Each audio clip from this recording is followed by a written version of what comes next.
Hi guys, ഇന്ന് നമ്മൾ discuss ചെയ്യുന്നത് EDP എന്ന പേപ്പറിൽ സ്ഥിരമായി ഒരു എസ്സേ ചോദിക്കുന്ന ഒരു ചോദ്യമാണ് role of entrepreneur in economic development എന്നുള്ളത്. അതായത് ഒരു എൻ്റർപ്രണർക്ക് എക്കണോമിക് ഡെവലപ്മെൻറ്റിൽ, അതായത് സാമ്പത്തികമായ വളർച്ചയിൽ എന്ത് റോളാണ് ഒരു എൻ്റർപ്രണർക്കുള്ളത് എന്നുള്ളതാണ്. അതായത് ഇത് എസ്സേ ടൈപ്പ് ക്വസ്റ്റ്യൻ ആണ്. അപ്പോൾ ഇതിൽ നമ്മൾ ജസ്റ്റ് ബുള്ളറ്റ് പോയിൻറ്റ്സ് മാത്രമേ തന്നിട്ടുള്ളൂ. ഇത് നിങ്ങളുടേതായ ഒരു ശൈലിയിൽ അത് എക്സ്പ്ലെയിൻ ചെയ്ത് എഴുതണം. അപ്പം ആദ്യത്തെ റോൾ എന്ന് പറയുന്നത് provide A base for industrial development. Provide A base for industrial development എന്ന് പറഞ്ഞാൽ, ഒരു നാട്ടിൽ ഒരു എൻ്റർപ്രണർ ഒരു ഇൻഡസ്ട്രി തുടങ്ങി എന്ന് വിചാരിക്കുക. അപ്പോൾ സ്വാഭാവികമായിട്ടും ആ നാട്ടിലുള്ളവർക്ക് അതിനെ ബേസ് ചെയ്തിട്ട് അതിന് റോ മെറ്റീരിയൽ സപ്ലൈ ചെയ്യാനോ അല്ലെങ്കിൽ അതിൻ്റെ തുടർന്നുള്ള എന്തെങ്കിലും പ്രൊഡക്ഷൻ നടത്താനോ ഉള്ള ഒരു ഇൻഡസ്ട്രി തുടങ്ങാൻ അവിടെ അവസരം വരും. അങ്ങനെ ആൾക്കാർ എന്ത് ചെയ്യും? അങ്ങനെ ഒരു ഓപ്പർച്യൂണിറ്റി ഐഡൻറ്റിഫൈ ചെയ്ത് അതിൻ്റെ മുകളിൽ ഒരു ബിസിനസ് എന്ത് ചെയ്യും? ഡെവലപ്പ് ചെയ്യും. അപ്പോൾ ഒരാൾ ഒരു ബിസിനസ് തുടങ്ങിയതിൻ്റെ മുകളിൽ അതിനെ ചുറ്റിപ്പറ്റി ഒരുപാട് ചെറുകിട വ്യവസായങ്ങൾ എന്ത് ചെയ്യും? ഡെവലപ്പാകും. അപ്പോൾ ആ സ്ഥലത്ത് എന്താണ്? ഒരു ഇൻഡസ്ട്രിയൽ ഡെവലപ്മെൻറ്റ് തുടങ്ങാനുള്ള ഒരു ബേസായി. ഒരു ബിസിനസ് എന്ന് പറയുന്നത് അതിനെ ചുറ്റിപ്പറ്റിയുള്ള സ്ഥലങ്ങളിൽ മറ്റു ഇൻഡസ്ട്രീസ് തുടങ്ങാനുള്ള, അല്ലെങ്കിൽ അതിൻ്റെ സബ്സ്റ്റിറ്റ്യൂട്ട് ഗുഡ്സ് ആയിരിക്കാം, അല്ലെങ്കിൽ കോംപ്ലിമെൻ്ററി ഗുഡ്സ് ആയിരിക്കാം, ഏത് രീതിയിൽ വേണമെങ്കിലുള്ള ബിസിനസ് തുടങ്ങാനുള്ള ഒരു ബേസ് അവിടെ ഉണ്ടാവും. രണ്ടാമത്തെ റോൾ എന്ന് പറയുന്നത് ഇൻട്രൊഡ്യൂസിങ് ഇന്നോവേഷൻസ് ആൻഡ് ചേഞ്ച് ആണ്. സ്വാഭാവികമായിട്ടും ഒരു എൻ്റർപ്രണറുടെ നല്ലൊരു ക്വാളിറ്റി എന്ന് പറയുന്നത് ഇന്നോവേഷനാണ്. പുതിയ പുതിയ സംഗതികൾ കൊണ്ടുവരിക എന്നുള്ളതാണ്. അപ്പം മാർക്കറ്റിൽ പുതിയ പുതിയ പ്രോഡക്റ്റ്സ് വരുന്നതിനനുസരിച്ച് അവിടെ എന്തുണ്ടാവും? ആ മാർക്കറ്റിനൊരു സ്റ്റെബിലിറ്റി ഉണ്ടാവും, അല്ലെങ്കിൽ അവിടുത്തെ ആ ബിസിനസ്സിനൊരു സ്റ്റെബിലിറ്റി ഉണ്ടാവും. ആൾക്കാർ കൂടുതലായിട്ട് ആ സാധനം പ്രിഫർ ചെയ്യാൻ തുടങ്ങും. അപ്പോൾ കോമ്പറ്റീറ്റേഴ്സ് അതിനനുസരിച്ച് പുതിയ പ്രോഡക്റ്റ്സ് ഇറക്കും. അപ്പോൾ എങ്ങനെയാണെങ്കിലും മാർക്കറ്റിൽ എന്താണ്? പുതിയ പുതിയ ഇന്നോവേഷൻസും അതിനെ ബേസ് ചെയ്തിട്ടുള്ള ചേഞ്ചസ് വന്നുകൊണ്ടേയിരിക്കും. ഇപ്പോൾ നമ്മൾ ഏതെങ്കിലും ഒരു ഇലക്ട്രോണിക് ഗുഡ്സ് എടുത്താൽ അതിന് കൃത്യമായി മനസ്സിലാക്കാം. ഒരു 10 കൊല്ലം മുമ്പുണ്ടായിരുന്ന ഇലക്ട്രോണിക് അല്ല ഇന്ന് നമ്മൾ ഉപയോഗിക്കുന്നത്. ഒരേ സംഗതി തന്നെ. ഇപ്പോൾ ഒരു TV എടുത്താലോ അല്ലെങ്കിൽ ഒരു മൊബൈൽ എടുത്താലും എന്താണ്?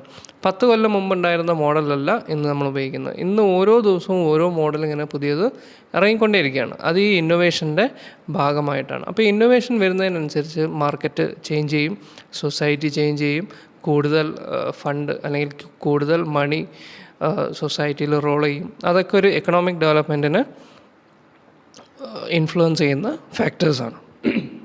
മൂന്നാമത്തത് ഇൻക്രീസിങ് പ്രൊഡക്ടിവിറ്റിയാണ്. ഇൻക്രീസിങ് പ്രൊഡക്ടിവിറ്റി എന്ന് പറയുന്നത്, ഇന്നോവേഷൻസ് വന്നു കഴിഞ്ഞാൽ തന്നെ ടെക്നോളജിയിൽ ഒരുപാട് മാറ്റങ്ങൾ വരും. ആ ടെക്നോളജി യൂസ് ചെയ്യുന്ന മിഷനറികളിൽ മാറ്റം വരും.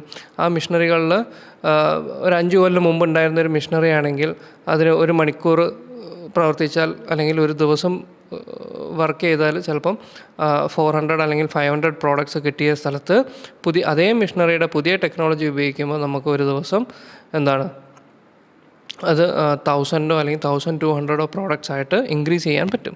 അതാണ് പ്രൊഡക്ടിവിറ്റി എന്ന് പറയുന്നത്. അപ്പം ആ പ്രൊഡക്ടിവിറ്റി ഇൻക്രീസ് ചെയ്യുന്നതിനനുസരിച്ച് മാർക്കറ്റിലെ ഡിമാൻഡ് നമുക്ക് മെയിൻറ്റെയിൻ ചെയ്യാൻ പറ്റും. അപ്പോൾ ആൾക്കാർക്ക് കൂടുതൽ പ്രോഡക്റ്റ്സ് അവൈലബിൾ ആവും. പ്രോഡക്റ്റ് കൂടുതൽ അവൈലബിൾ ആകുമ്പോൾ തന്നെ ലേറ്റസ്റ്റ് ടെക്നോളജി ഉപയോഗിക്കുന്നതുകൊണ്ട് തന്നെ എന്താണ്? പ്രൈസ് കുറയും. പ്രൈസ് കുറയുമ്പോൾ ഒരുപാട് ആൾക്കാർക്ക് ആ പ്രോഡക്റ്റ് അഫോർഡ് ചെയ്യാൻ പറ്റും. അത് ഒരു ഫാക്ടറാണ്. അതുപോലെ തന്നെ പ്രൊവൈഡിങ് എംപ്ലോയ്മെൻറ്റ്. സ്വാഭാവികമായിട്ടും നമ്മളൊരു ബിസിനസ് തുടങ്ങുകയാണെങ്കിൽ ആ ഏരിയയിലുള്ള 1-2 ചെറുപ്പക്കാരികൾക്കോ എന്തുണ്ടാവും?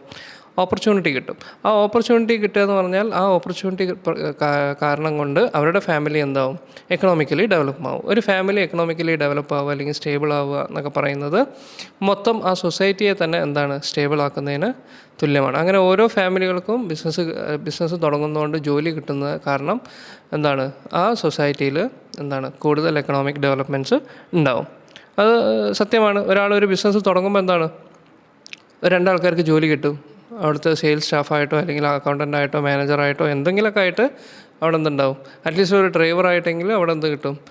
എംപ്ലോയ്മെൻറ്റ് ഓപ്പർച്യൂണിറ്റീസ് കിട്ടും. അപ്പോൾ ജോലി ഇല്ലാത്ത ആൾക്കാർക്ക് അവിടെ എന്ത് കിട്ടും? ഒരു ഓപ്പർച്യൂണിറ്റിയാണ്. ആ ഓപ്പർച്യൂണിറ്റി കാരണം അവർക്ക് അവരുടെ ഫാമിലിയുടെ ലൈഫ് സ്റ്റൈൽ മാറും. ഫാമിലിയുടെ ലൈഫ് സ്റ്റൈൽ മാറുന്നതിനനുസരിച്ച് സൊസൈറ്റിയുടെ ലൈഫ് സ്റ്റൈൽ ചേഞ്ചസ് വരും. അതുപോലെ തന്നെ increasing the standard of living. ഇപ്പോൾ നമ്മൾ പറഞ്ഞിട്ടേ ഉള്ളൂ, സാലറി കിട്ടുമ്പോൾ അല്ലെങ്കിൽ ഒരു ജോലി കിട്ടി ശമ്പളം കിട്ടി തുടങ്ങുമ്പോൾ എന്താണ്? അവരുടെ ഫാമിലിയിൽ ലൈഫ് സ്റ്റൈൽ ചേഞ്ച് ചെയ്യും. ജോലി കിട്ടുന്നതിന് മുമ്പ് ഉണ്ടായിരുന്ന ലൈഫ് സ്റ്റൈൽ ആവില്ല, ജോലി കിട്ടി സാലറിയൊക്കെ കിട്ടിക്കഴിഞ്ഞാൽ അവർ എക്കണോമിക്കലി സ്റ്റേബിൾ ആയി തുടങ്ങും. എക്കണോമിക്കലി സ്റ്റേബിൾ ആകുമ്പോൾ അവർ കുറച്ചും കൂടെ നല്ല ക്വാളിറ്റി പ്രോഡക്റ്റ്സ് ഒക്കെ ഉപയോഗിക്കാൻ തുടങ്ങും. അങ്ങനെ സൊസൈറ്റിയിൽ കാലക്രമേണ എന്താണ് സ്റ്റാൻഡേർഡ് ഓഫ് ലിവിങ്, ആ മൊത്തം സൊസൈറ്റിയുടെ ജീവിതശൈലി തന്നെ എന്താവും മാറിത്തുടങ്ങും. Next, promoting balanced regional growth. ഏറ്റവും ഇമ്പോർട്ടൻ്റ് ആയിട്ടുള്ള ഫാക്ടറാണ് ബാലൻസ്ഡ് റീജിയണൽ ഗ്രോത്ത് എന്ന് പറയുന്നത്. അതായത് എൻ്റർപ്രണർഷിപ്പ് ഏറ്റവും കൂടുതൽ പ്രൊവൈഡ് ചെയ്യുന്ന ഒരു സംഗതിയാണ് ബാലൻസ്ഡ് റീജിയണൽ ഗ്രോത്ത്. ഇപ്പോൾ ചെന്നൈ, കൊൽക്കത്ത, മുംബൈ, അല്ലെങ്കിൽ നമ്മൾ കേരളത്തിലെടുത്താൽ കൊച്ചി, തിരുവനന്തപുരം, കോഴിക്കോട്, തൃശ്ശൂർ, ഈ 4-5 ജില്ലകളും മറ്റു ജില്ലകളും തമ്മിലുള്ള വ്യത്യാസം എന്താണെന്ന് വെച്ച് കഴിഞ്ഞാൽ ഈ 4-5 ജില്ലകളിൽ എന്താണ് എൻ്റർപ്രണർഷിപ്പ് കൂടുതലായിട്ട്, അല്ലെങ്കിൽ ബിസിനസ് പരമായിട്ട് കൂടുതൽ സെയിൽസും കൂടുതൽ ബിസിനസ് ഓർഗനൈസേഷൻസൊക്കെ ഉള്ള ജില്ലകളാണ്. അപ്പോൾ ഇതേപോലെ മറ്റു ജില്ലകളിലേക്കും എൻ്റർപ്രണർഷിപ്പ് എന്ത് ചെയ്യുന്നുണ്ട്, ഈ സ്റ്റാറ്റസ് കൊണ്ടുവരുന്നുണ്ട്. അപ്പോൾ ഒരു 5-10 കൊല്ലം മുമ്പ് എടുത്താൽ തൃശ്ശൂർ എന്തല്ല ഇന്ന് കാണുന്ന രീതിയിൽ ഡെവലപ്പായിട്ടില്ല. അന്ന് കൊച്ചി, കോഴിക്കോട്, തൃശ്ശൂർ മാത്രമായിരുന്നു ഡെവലപ്ഡ് ആയിട്ടുള്ളത്. പിന്നെ തൃശ്ശൂർ ഡെവലപ്പാകാൻ തുടങ്ങി. ഇങ്ങനെ ഓരോ ജില്ലകൾ എന്താണ് എൻ്റർപ്രണർഷിപ്പ് അല്ലെങ്കിൽ അവിടെ ബിസിനസ് തുടങ്ങുന്നതുകൊണ്ട് ഓരോ ജില്ലയിൽ ബിസിനസ് തുടങ്ങുമ്പം ആ ജില്ലകളൊക്കെ എന്താവും എക്കണോമിക്കലി സ്റ്റേബിളാവും. അതായത് അവിടെ ബാലൻസ്ഡ് റീജിയണൽ ഗ്രോത്ത്, അതായത് എല്ലാ ജില്ലകളും ഒരുപോലെ ഡെവലപ്പ് ആവുക. ഇപ്പോൾ കറണ്ട് സിറ്റുവേഷൻ എടുക്കുകയാണെങ്കിൽ 4-5 ജില്ലകൾ മാത്രമാണെന്ത് മറ്റ് ജില്ലകളെ കമ്പയർ ചെയ്യുമ്പം കൂടുതലായിട്ട് ഡെവലപ്പായിട്ടുള്ളത് അല്ലേ. അത് ഒഴിവാക്കാനാണ് ഈ എൻ്റർപ്രണർഷിപ്പ് എന്ത് ചെയ്യുന്നത്, ബാലൻസ്ഡ് റീജിയണൽ ഗ്രോത്ത്, എല്ലാ ഏരിയകളും ഒരുപോലെ എന്ത് ചെയ്യണം ഡെവലപ്പ് ചെയ്യുക എന്നുള്ളത്. അത് എൻ്റർപ്രണർഷിപ്പ് കൂടുതലായിട്ട് എന്ത് ചെയ്യുന്നുണ്ട്, പ്രൊവൈഡ് ചെയ്യുന്നുണ്ട്. അതുപോലെ തന്നെ നെക്സ്റ്റ്, ഇൻക്രീസിങ് ദ എക്സ്പോർട്ട് ട്രേഡാണ്. ഇപ്പോൾ നമ്മുടെ നാട്ടിൽ പ്രൊഡ്യൂസ് ചെയ്യുന്ന 90% അല്ലെങ്കിൽ 85% ഫസ്റ്റ് ക്വാളിറ്റി ഗുഡ്സും എന്താണ് എക്സ്പോർട്ട് ചെയ്യണം, മറ്റ് രാജ്യത്തേക്ക് എക്സ്പോർട്ട് ചെയ്യണം. അങ്ങനെ എക്സ്പോർട്ട് ചെയ്യുമ്പോൾ എന്താണ് നമ്മൾ ഗുഡ്സ് ഇവിടുന്ന് അങ്ങോട്ടേക്ക് പോകും, അവിടുന്ന് മണി ഇങ്ങോട്ടേക്ക് വരും, അല്ലെങ്കിൽ ക്യാഷ് ഇങ്ങോട്ടേക്ക് വരും. അപ്പോൾ നമ്മുടെ നാട്ടിലേക്ക് ക്യാഷ് വരുമ്പോൾ നമ്മുടെ നാടെന്താവും എക്കണോമിക്ക് കുറേ കൂടുതൽ മണി ഫ്ലോ തുടങ്ങും. മണി ഫ്ലോ തുടങ്ങുമ്പോൾ തന്നെ എന്താണ് നമ്മൾ എക്കണോമിക്കലി എന്താണ് ഡെവലപ്പ് ആവാൻ തുടങ്ങും അല്ലേ. അതായത് നമ്മൾ സാധനം അങ്ങോട്ട് അയക്കുന്നു, പൈസ ഇങ്ങോട്ടേക്ക് വരുന്നു, അപ്പോൾ നമ്മുടെ നാട്ടിലേക്ക് പൈസ വരികയാണ്. അപ്പോൾ പുറത്തുനിന്ന് നമ്മുടെ നാട്ടിലേക്ക് പൈസ ഇങ്ങനെ വരുന്തോറും നമ്മുടെ നാടെന്താണ് സാമ്പത്തികപരമായിട്ട് ഡെവലപ്പായിക്കൊണ്ടേയിരിക്കും. അതുപോലെ തന്നെ reducing social tension among youth. അതായത് സോഷ്യൽ ടെൻഷൻ എന്ന് പറയുന്നത് നമ്മുടെ നാട്ടിൽ ഏറ്റവും കൂടുതലുള്ള പ്രശ്നങ്ങളൊന്ന് പോവർട്ടി, മറ്റൊന്ന് അൺഎംപ്ലോയ്മെൻ്റ് ആണ്. ഈ 2 സംഗതികളാണ് നമ്മുടെ നാട്ടിലെ സോഷ്യൽ ടെൻഷൻ എന്ന് പറയുന്നത്. അപ്പോൾ ഒരു ആൾ ബിസിനസ് തുടങ്ങുമ്പോൾ നമ്മൾ ആദ്യം പറഞ്ഞു 2 ആൾക്കാർക്ക് ജോലി കിട്ടും. ആ 2 ആൾക്കാർക്ക് ജോലി കിട്ടുക എന്ന് പറഞ്ഞാൽ അവരെ സംബന്ധിച്ചിടത്തോളം സോഷ്യൽ ടെൻഷൻ അത്രയും കുറഞ്ഞു. കാരണം അൺഎംപ്ലോയ്മെൻ്റ് ഒരു ഫാക്ടറാണ്. അപ്പോൾ അവർക്ക് ജോലി കിട്ടുമ്പോൾ സ്വാഭാവികമായിട്ട് എന്താണ് അവരുടെ അൺഎംപ്ലോയ്മെൻ്റ് എന്നുള്ള പ്രശ്നം അവിടെ തീർന്നു. ആ മാസം ശമ്പളം കിട്ടി അത്യാവശ്യം നല്ല ഡെവലപ്പായി കഴിഞ്ഞാൽ അവരുടെ പോവർട്ടി എന്ന് പറയുന്ന മറ്റൊരു സോഷ്യൽ ടെൻഷനും കൂടെ അവിടെ എന്ത് ചെയ്തു, റെഡ്യൂസ് ചെയ്തു അല്ലേ. അപ്പോൾ ഇങ്ങനെ ഓരോരുത്തർക്ക് അവിടെ ബിസിനസ് തുടങ്ങുന്നതിനനുസരിച്ച് ഓരോരുത്തർക്ക് ജോലി കിട്ടും. അങ്ങനെ ആ ഏരിയയിലുള്ള എല്ലാവരുടെയും അൺഎംപ്ലോയ്മെൻ്റ് എന്ന് പറയുന്ന പ്രശ്നങ്ങൾ തീരും. കാരണം ഒരു സൊസൈറ്റിയിൽ ഇഷ്യൂസ് ഉണ്ടാകുന്നത് തന്നെ എന്താണ് അവിടെ ഈ പോവർട്ടി, അൺഎംപ്ലോയ്മെൻ്റ് ഉള്ളത് കൊണ്ടാണ്. അതായത് ആ യൂത്തിന് അവരുടെ എനർജി മറ്റു രീതിയിൽ ചിലവാക്കാൻ കഴിയാതെ വരുമ്പോഴാണ് ഈ സൊസൈറ്റിയിൽ ഇഷ്യൂസ് ഉണ്ടാകുന്നത്. പല രീതിയിലുള്ള ഇഷ്യൂസ്, തെഫ്റ്റ് ആണെങ്കിലും മറ്റു പൊളിറ്റിക്കൽ ഇഷ്യൂസ് ആണെങ്കിലും ഒക്കെ എന്താണ് ഈ യൂത്തിൻ്റെ എനർജി അവർക്ക് ചാനലൈസ് ചെയ്യാനുള്ള ഒരു ഏരിയ ഇല്ലാത്തതുകൊണ്ടാണ്. നേരെ മറിച്ച് അവർക്കൊരു ജോലി കിട്ടി, അവരുടെ ഇന്നോവേറ്റീവ് ആയിട്ടുള്ള സ്കിൽസും അവരുടെ നോളജ്, അവരുടെ എക്സ്പെർട്ടൈസൊക്കെ ചിലവാക്കാൻ ഒരു സ്ഥലം കിട്ടിക്കഴിഞ്ഞാൽ സ്വാഭാവികമായിട്ട് അവരുടെ കോൺസെൻട്രേഷൻ മുഴുവൻ എവിടെയായിരിക്കും, ആ ജോലിയിലായിരിക്കും. അപ്പോൾ സൊസൈറ്റിയിൽ എന്താണ് ഒരു അൺഎംപ്ലോയ്മെൻ്റ് എന്നുള്ള പ്രശ്നം അവിടെ സോൾവ് ആവും.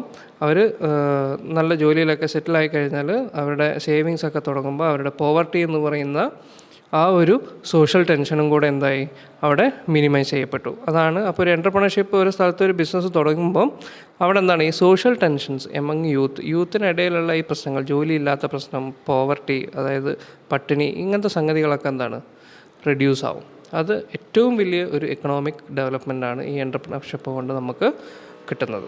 ഓക്കെ, ഇത്രയാണ് ഈ role of entrepreneurs in economic development എന്ന് പറയുന്നത്. അതിൽ ഏറ്റവും ഇമ്പോർട്ടൻ്റ് ആയിട്ടുള്ളത് അവസാനം പറഞ്ഞ 2 സംഗതികളാണ്. ഒന്ന് reducing social tension among youth, മറ്റൊന്ന് പ്രൊമോട്ടിങ് ബാലൻസ്ഡ് റീജിയണൽ ഗ്രോത്ത്, പിന്നെ providing employment, increasing productivity, introducing innovations and changes. ഇത്രയാണ് നമ്മുടെ role of entrepreneur in economic development എന്ന് പറയുന്നത്. അപ്പോൾ ഇത് കീ പോയിൻറ്റ്സ് ആണ്. ഇത് വെച്ച് നിങ്ങൾ എന്ത് ചെയ്യണം, ഓൺ വേർഡ്സിൽ ഇപ്പോൾ ഇത്രയും പറഞ്ഞു തന്ന സംഗതികൾ ഓൺ വേർഡ്സിൽ എന്ത് ചെയ്യുക, നിങ്ങൾ എക്സാമിന് എഴുതിക്കോളാം. Okay, thank you.